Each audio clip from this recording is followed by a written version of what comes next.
The debris field showed up on long-range sensors first, a slow-moving cloud of rock and wreckage drifting through the neutral border zone.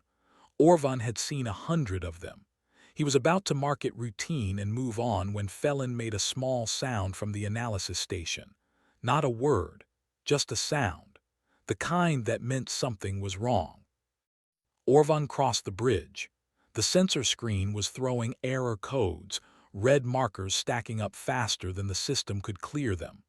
Felon was running the scan again, manually this time, fingers moving quickly across the input panel. "What is it?" Orvan asked. "There is something inside the debris field," Felon said, "or behind it, using it." Dressa came over from the command seat. She looked at the screen for a long moment. "A ship." "It reads like a ship," Felon said, "but the mass displacement is, I don't know what this number is. This can't be a single hull." Orvan looked at the readout. The figure meant nothing to him at first. Then he did the comparison in his head, set it against the Vorath heavy carrier behind them, the largest vessel in the patrol fleet. The number on the screen was larger, much larger. "Run it again," Dressa said.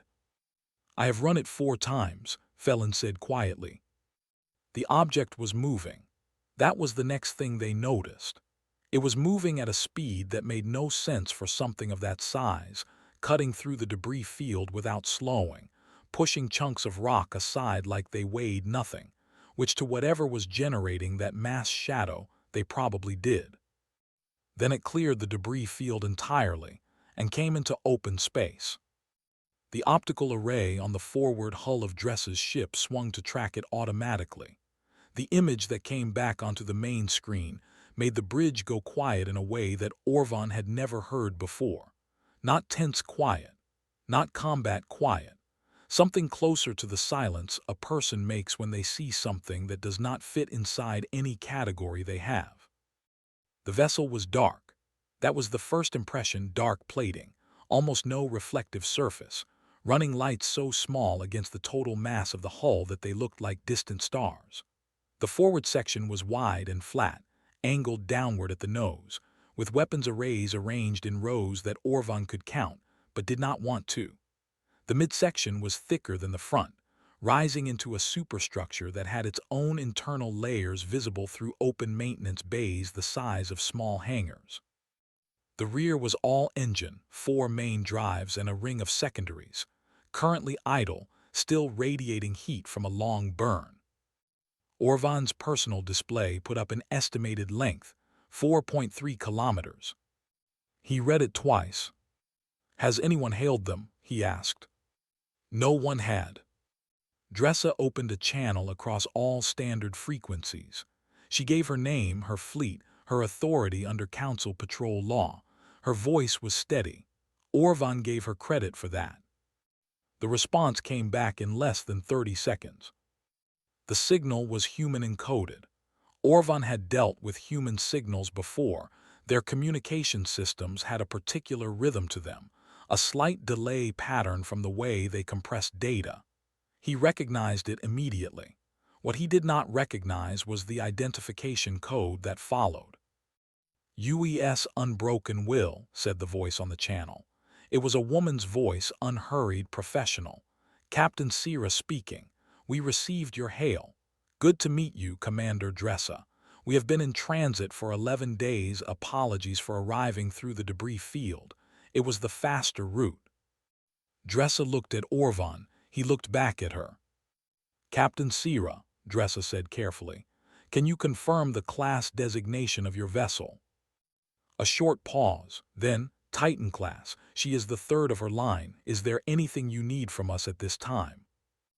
Orvan turned away from the channel and walked 3 steps toward the far side of the bridge. He needed a moment. He needed more than a moment. He had been a council diplomat for 22 years. He had attended the summit where humanity was formally accepted into the council as a protected emerging species. That had been 19 cycles ago. 19. He remembered the debate about whether they were advanced enough to be worth the administrative burden. He looked at the ship on the screen again. He came back to the channel. "Captain, We were not informed of your patrol assignment in this sector. I can forward our orders if that helps, Sierra said. She sounded genuinely helpful, not defensive. We were rerouted about 6 days ago. There was an incident near the outer rim. I can include that in the report as well. Please do, Orvan said. The data packet arrived seconds later. Orvan opened it. Felon came to stand beside him and read over his shoulder. Neither of them spoke. At the back of the bridge, the priority channel began to flash. High Seat Murin, calling from the capital. The mass sensor alert had reached the council home system. Someone was asking questions that Orvan did not yet have good answers to. He looked one more time at the Unbroken while sitting in open space, patient, dark, enormous, and then he answered the channel. He was not sure what he was going to say. High Seat Murin spoke for 6 minutes without stopping. Orvan held the channel open and listened and said very little. She wanted to know why a human warship of undisclosed class had appeared on the emergency mass sensor grid. She wanted to know who had authorized a vessel of this size to operate in the neutral border zone. She wanted a full report filed within 2 hours and a direct explanation from the Human Council representative before the next session. Orvan promised all of it and closed the channel. Then he stood for a moment and looked at the Unbroken will through the forward viewport, not the screen, the actual viewport, and tried to understand what he was seeing. The ship had not moved. It was holding position 300 kilometers off the fleet's port side, which was close enough to be clearly visible and far enough to be clearly deliberate. It was not crowding them. It was not posturing. It was simply there, the way a mountain is simply there. Dressa had used the time to run a full optical survey. She pulled the results onto the main display and walked Orvan and Felon through them without commentary at first, letting the images speak.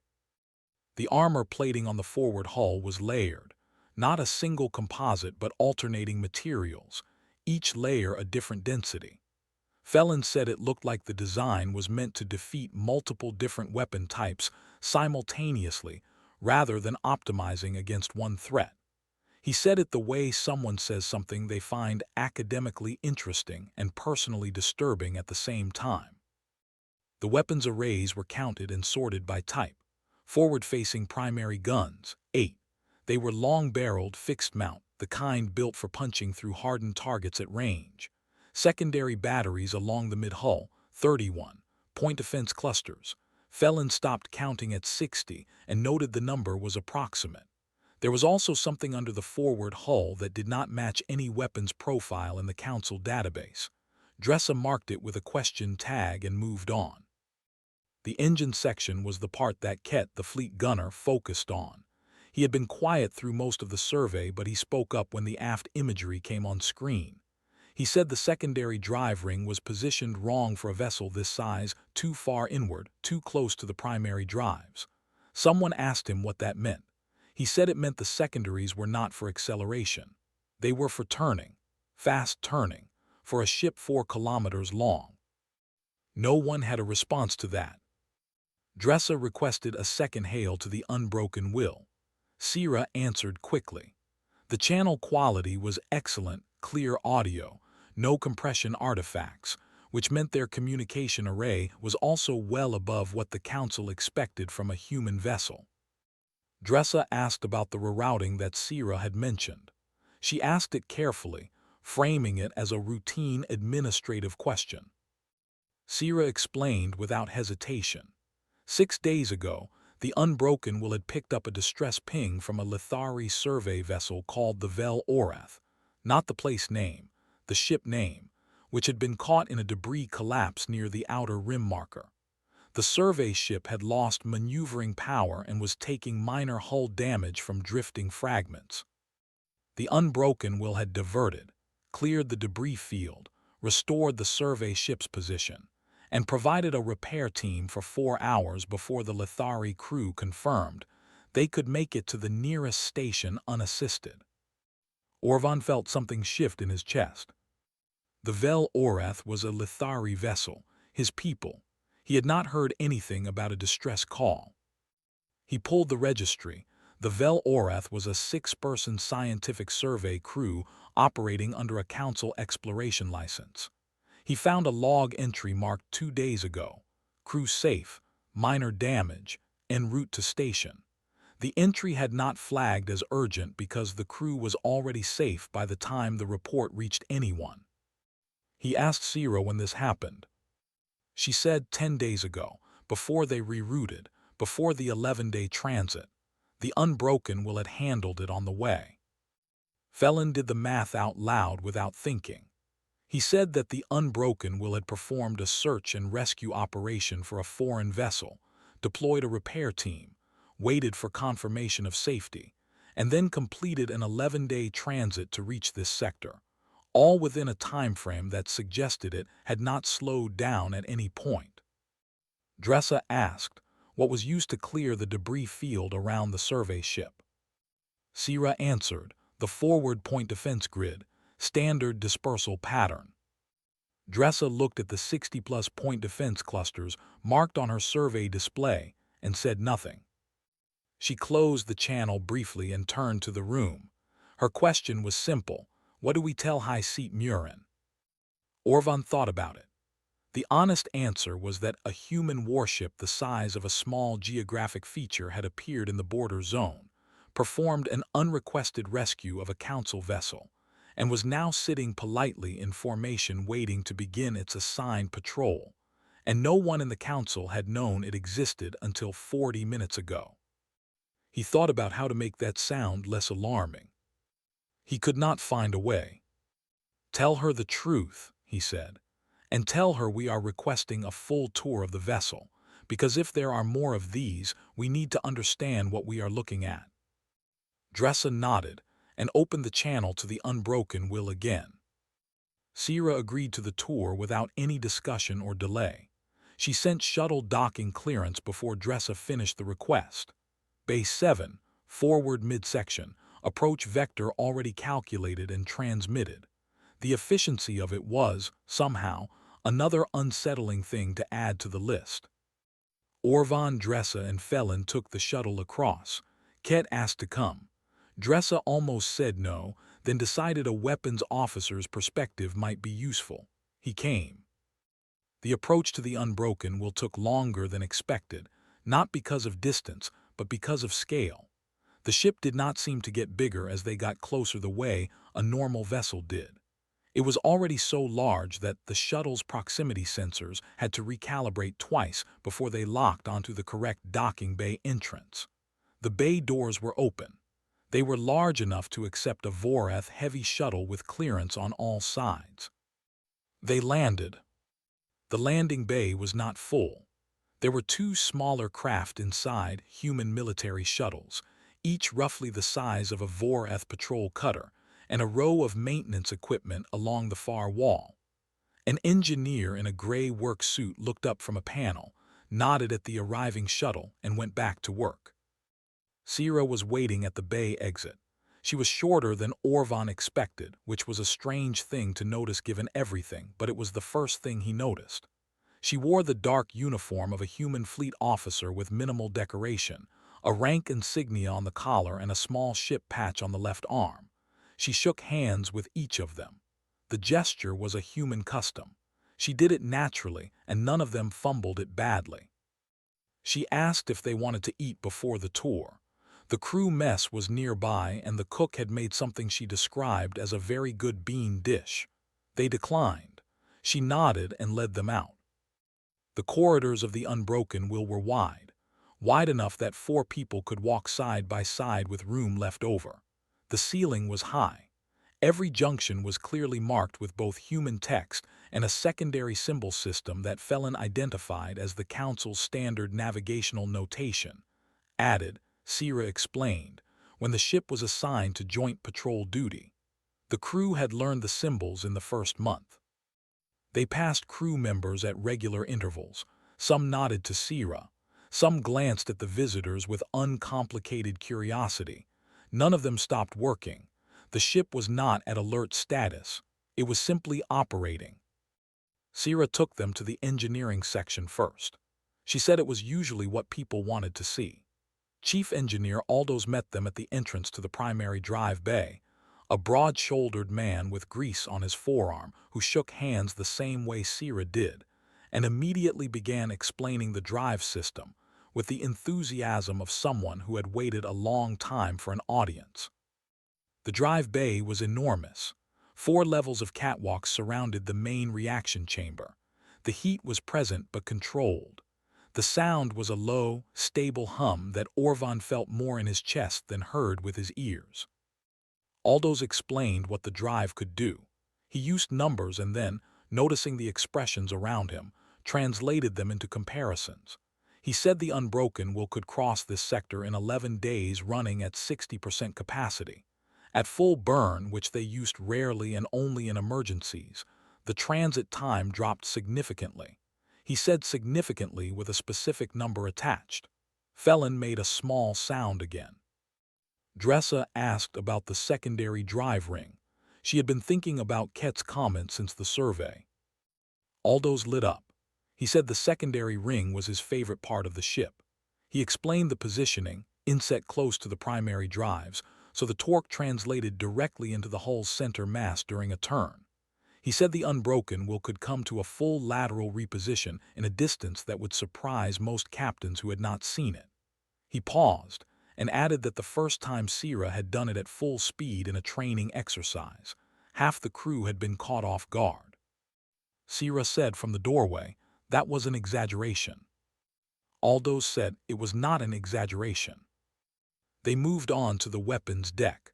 A duty officer named Rand gave the overview, calm, factual, thorough. He pulled up the firing range data for the primary gun array. Orvan looked at the numbers. He did not ask follow-up questions. The medical bay was the part that surprised Orvan most.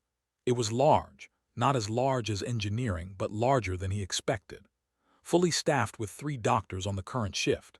The equipment was advanced, some of it unfamiliar. The chief medic, a young woman named Dissa, not Dressa Dissa, explained that the ship carried full trauma surgical capability and a small research lab focused on treating injuries in species outside the standard human biology index. Orvan asked why a warship needed cross-species medical research. Dissa looked at him the way a person looks at a question that seems obvious to them. She said, because sometimes we rescue people who are not human. Orvan thought about the Vel Orath. He thought about what it said about a species that builds a warship and then puts a cross-species trauma lab inside it. He did not say anything. He followed Sira to the next section. Felon asked his question near the end of the tour, in a long corridor that connected the midsection to the forward observation deck. He had been holding it for a while. Orvan could tell by the way he kept almost starting a sentence and then stopping. He asked Sira how long the Titan-class program had been running.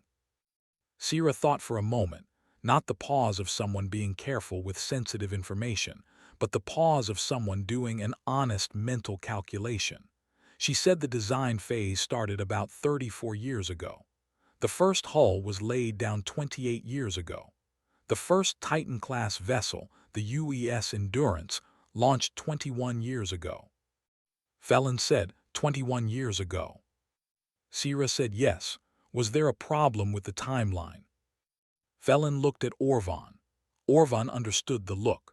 21 years ago, humanity had been classified by the Council as a Category 3 emerging civilization. They had not yet made formal first contact with any galactic species. The Council had a survey team observing their system from a safe distance and filing quarterly reports about their development pace. The quarterly report from that period, Orvan had read some of them once, years later, out of historical curiosity, described humanity as a species showing early signs of long-range spaceflight ambition, but unlikely to achieve practical interstellar capability within the next century. In that same year, humans had been 2 years away from launching the first Titan-class warship. Orvan did not explain this to Sira. He was not sure how to explain it without it sounding insulting, or alarming, or both. The observation deck was at the forward point of the ship, behind the main gun array housing. The viewport curved across the full front face of the room, a wide, clear sweep of space. The patrol fleet was visible to the port side, small and orderly in the distance. The debris field they had come through was further beyond, a gray smear against the star field. A young crew member was at the viewport when they arrived off-duty by the look of the casual clothes, sitting with a notebook and drawing something. She stood up quickly when she saw Sira. Sira told her to sit down. They were just passing through. The crew member sat down and went back to her drawing. Orvan looked at her for a moment. She was drawing the debris field, not as a threat assessment or a navigation hazard, just drawing it, the way it looked against the stars, because she found it interesting. He thought about what kind of culture produces that. A warship crewed by people who sketch debris fields in notebooks during their off hours. He thought it probably said something important, but he was not sure yet what it was. Dressa had moved to the far end of the viewport and was looking at something specific. Orvan went to join her. She was looking at the secondary hull structure below the main body, a long reinforced section running most of the ship's length, too thick to be purely structural. She asked Sira what it was. Sira said it was the primary supply and logistics corridor. It ran the length of the ship and connected all major sections. It could also function as an independent sealed environment if the main hull was breached in multiple locations simultaneously. Dressa asked what it carried. Sira listed: food production, actual food production. The ship had growing systems, fuel reserve tanks, medical overflow capacity, a small machine shop capable of fabricating replacement parts for most ship systems, and a section they had informally designated as the Quiet Zone, which was just a low-light room with chairs and plants where crew could go when they needed to not be around the noise of the ship for a while. Ket, who had been almost entirely silent for the entire tour, said, "You have plants on a warship." Sira said yes. People live on the ship for 14-month deployments. Plants help. Ket looked like he was recalculating something fundamental about his assumptions. On the way back to the shuttle bay, they passed through a crew common area. Crew members from several different human national backgrounds were at a table together, 4 of them. An argument in progress over something that resolved into laughter before Orvan could identify the topic. A pair of engineers in the corner were running calculations on a shared screen and talking quickly, interrupting each other constantly, in the collaborative style that Orvan had noticed humans defaulted to when they were solving something. He stopped walking for a moment. He was trying to understand the texture of this ship. Not its weapons or its engines. Those were knowable, classifiable, countable. He was trying to understand what it said about humanity that they built a vessel this powerful, and then filled it with notebooks and plants and off-shift arguments, and a room specifically designated for people who needed quiet. Dressa came back and stood beside him. She had noticed him stopping. "What are you thinking?" she asked, low enough that only he could hear. "I am thinking," Orvan said, "that we have spent 19 cycles studying humanity from a category framework, and the framework was completely wrong." Dressa looked around the common area. A crew member across the room caught her eye and gave a small, friendly nod. She did not respond, but she nodded back. The private session happened in the small conference room aboard Dressa's command ship, 3 hours after they returned from the Unbroken Will. Dressa, Orvan, Felon, and Ket. The door sealed. No external recording. Dressa put the question on the table immediately. Sira had said the Unbroken Will was the 3rd Titan-class vessel in service. 3rd. That meant there were at least 2 others. No one in this room knew where they were. No one in the entire Council Fleet Registry had any record of them. Dressa had checked on the shuttle ride back. She had run the search 4 different ways using 4 different access levels. Nothing. Felon said he had pulled every human treaty disclosure filed since their council admission.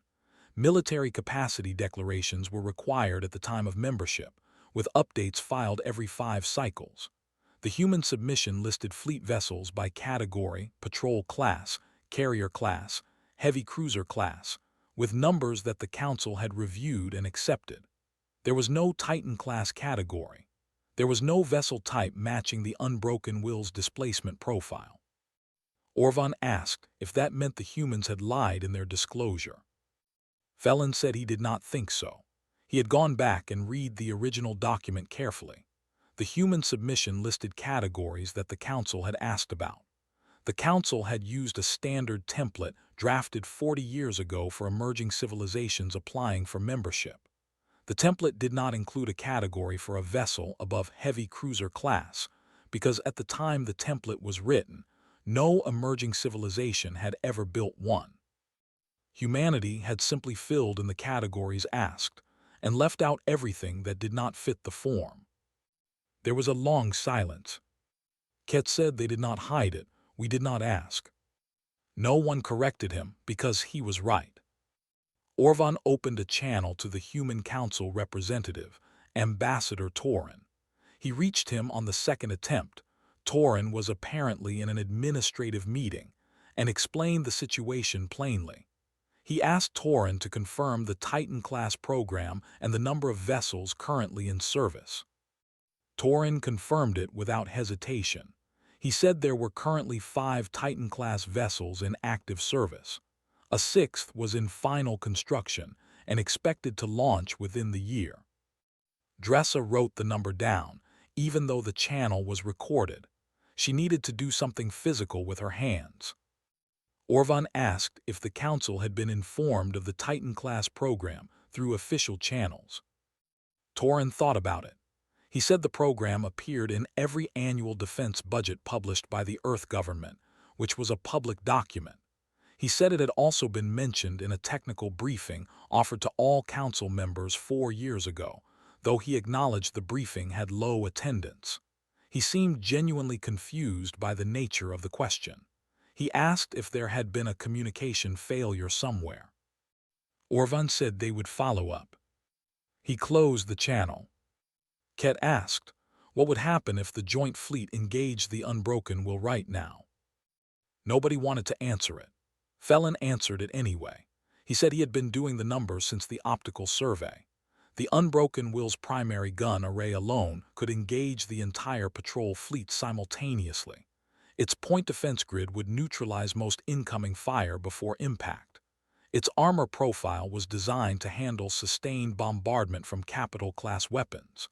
Its speed and turn capability meant it could dictate the range and angle of any engagement.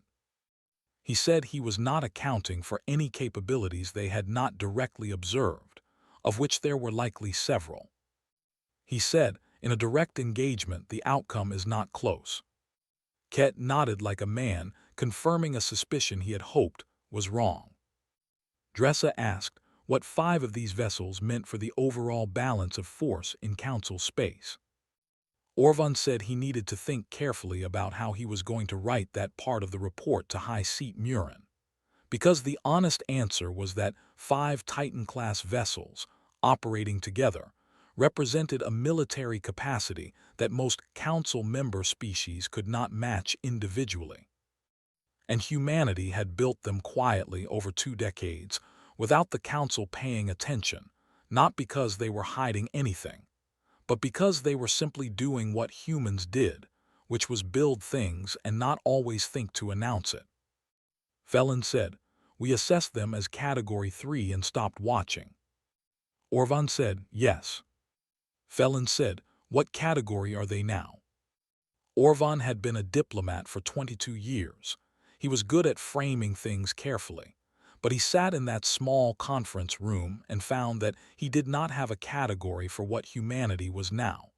Not because they were dangerous, though they clearly could be, but because they had built a ship with a quiet room and cross-species medical research and crew members who drew debris fields in notebooks, and then armed that ship with enough firepower to reshape a sector, and then sent it out to rescue survey ships and patrol trade lanes on behalf of a council that had not known to be impressed.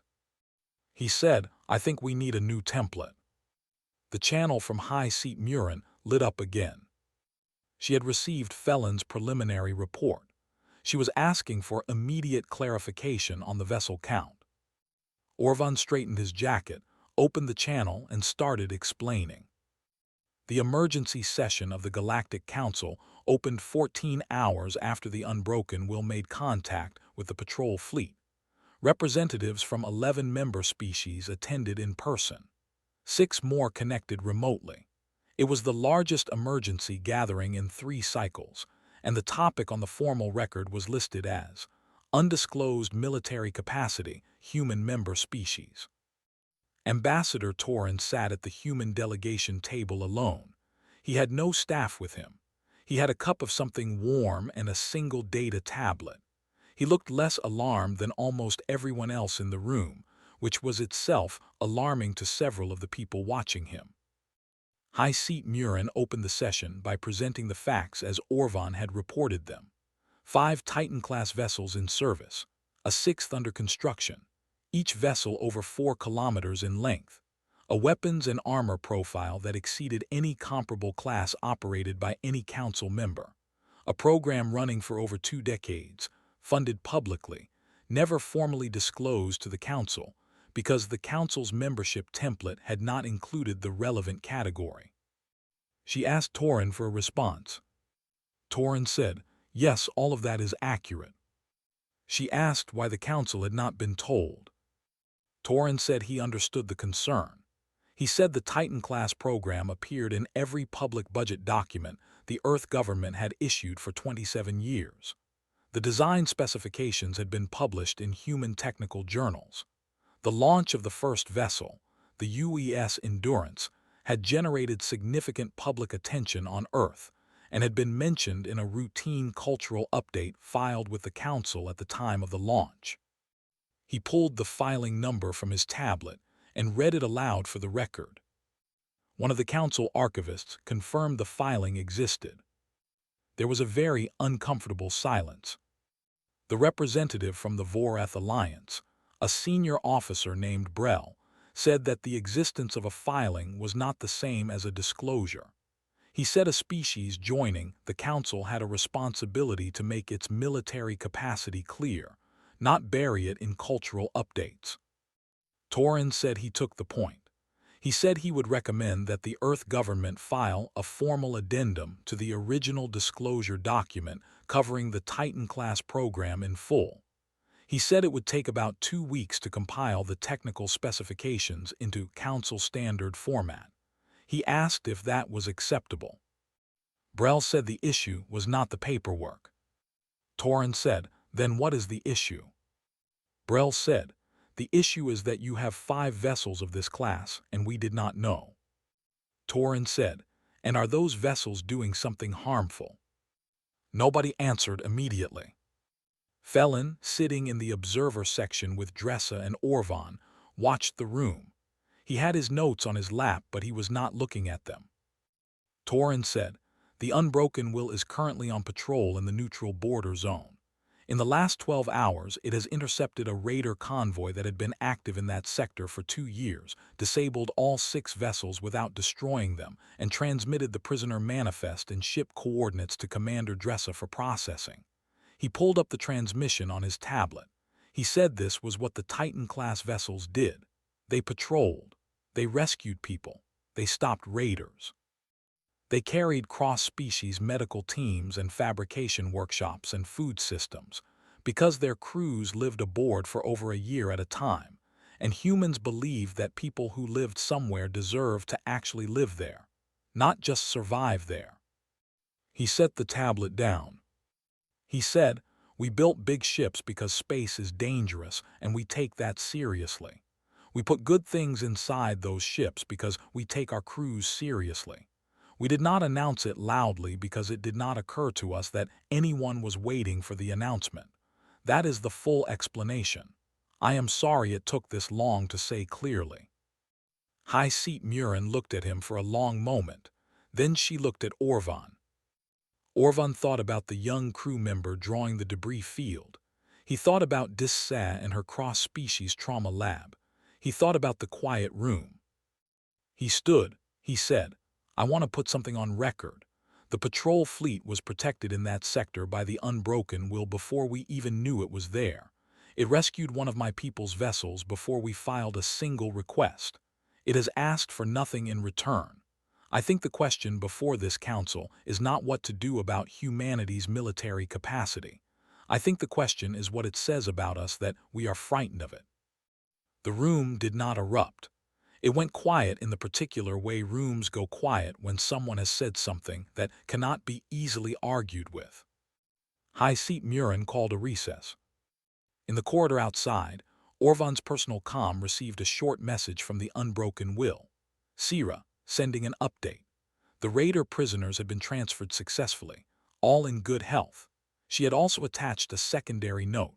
One of the raider vessels had a non-human crew member aboard, a young Lithari, apparently taken during a previous raid months ago. He was unharmed and being held in the medical bay with full care until arrangements for his return home could be made. Orvan read it twice. Then he went back into the session room to help the council figure out what came next.